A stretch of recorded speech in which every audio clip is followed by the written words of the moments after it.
All right, Zach, you've been at the University of Maine here this whole day since 10 o'clock now to around 8 o'clock. How are you just holding up kind of physically wise?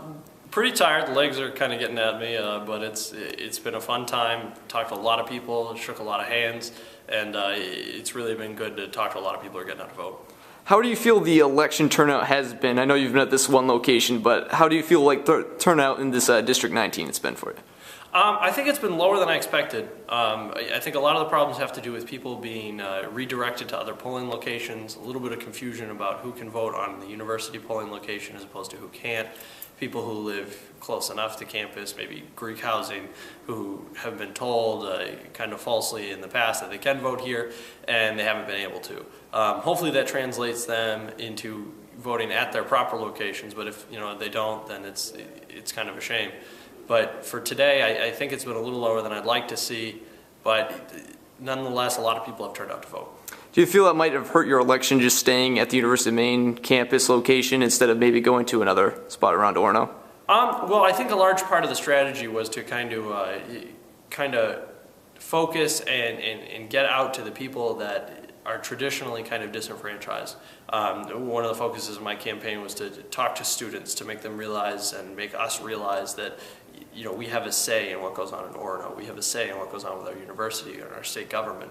And we tried to motivate ourselves to get out there and voice our opinions in voting.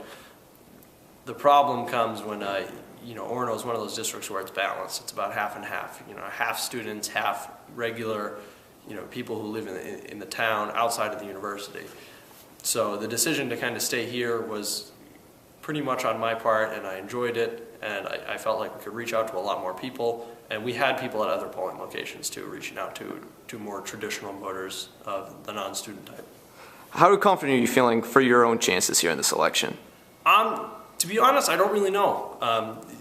I'm pretty confident. I have high hopes. It's interesting to see that this election right now these numbers are coming back and we don't really know what to think of them. Turnout's kind of low, but it also depends on how many students actually went and voted off campus, how many students actually took the advice and were redirected to the proper polling location, and if they kind of got in their cars and went down and voted. It's really going to turn the tables here. So a lot of it is just going to come at 8:30 when they release the numbers. Do you think the Republicans are going to take a lot of the positions in the state of Maine this year? I do. I really do. I think people are frustrated. I think people are frustrated with the party in power. The nature of partisan politics is that there's always a party to blame. It's been the Republicans before, it's been the Democrats before, and it'll be the Republicans and the Democrats again. It's kind of cyclical. Right now, I think that people are starting to realize that the Democrats have been in control of the state government for about 30 years, and Maine is doing worse than it ever has.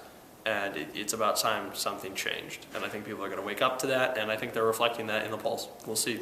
And finally, what are you doing to watch polling results? I will be staying by my phone, the internet, and the television to see which comes in first. Ironically, more and more Twitter has been the resource of choice for people getting election results. It seems to happen faster and more accurately than some of the other media types. Kind of ironic, but we'll be watching the wire, so to speak.